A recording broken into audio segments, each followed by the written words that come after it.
In the last two episodes in this series, I talked about living with highly intense positive and negative feelings and how my body reacts to my intense emotions. In this episode, I want to share what it's like to live with a strong affective memory, as emotionally intense people can remember the feelings which accompanied an incident and will often relive and refeel them long afterward. Since I didn't experience any incidents in my childhood, I will share 3 different memories from when I was a little kid. The first memory I want to share with you comes from when I was 3. I was sitting at the kitchen table in our family home eating dinner. My parents were talking to each other in a language I failed to understand. Why did they do that? They did that because they were talking about something they didn't want me to hear or understand. I remember that it infuriated me. I detested it as I knew they were hiding something from me. I relived and intensely refelt those moments a lot of times and keep feeling how powerless and infuriated I felt for not getting what they were saying.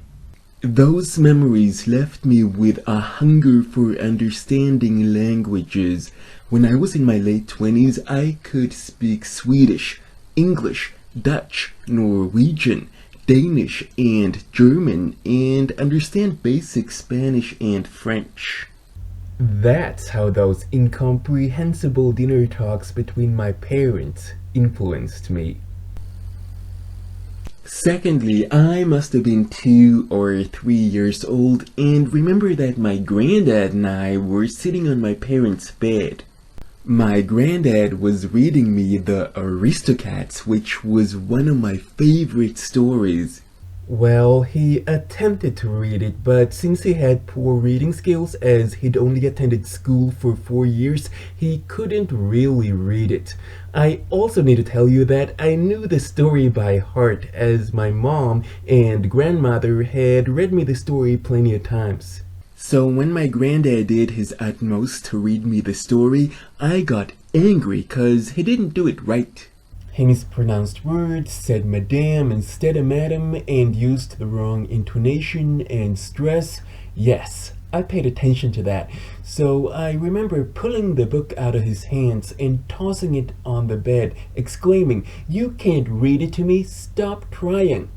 This memory has played in my mind over and over ever since. When I was little, I intensely refelt that rage and frustration. But as I got older, instead of refeeling the anger, I felt remorse and regret. I'm so sorry I was mean and snarky to him when he was only being kind to me. Now I do my best to lower my expectations of others, but I have to admit it can sometimes be hard.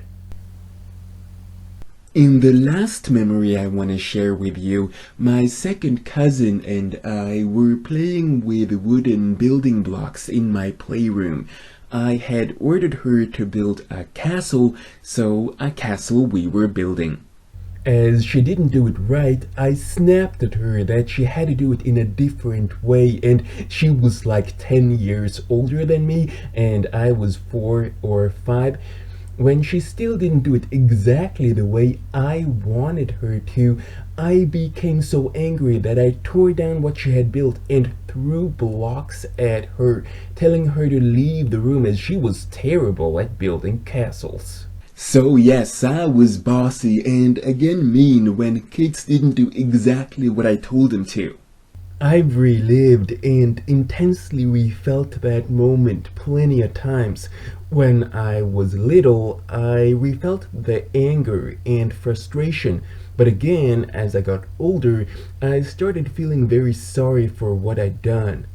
I still deeply regret it, and of course it taught me that everything isn't about what I want. I can't be that selfish, arrogant, mean, and self-absorbed. In my coming videos in this series, I'm gonna stay with emotional intensity as there is so much left to say about it. And if you also live with a strong affective memory, please share your experiences with me in the comment section below. Subscribe to my channel and watch this series from the start. Next Friday, I'll be back with more Swedish pronunciation training. Till then, I only want to say 3 things. Thank you for watching. Have a great day, and bye for now.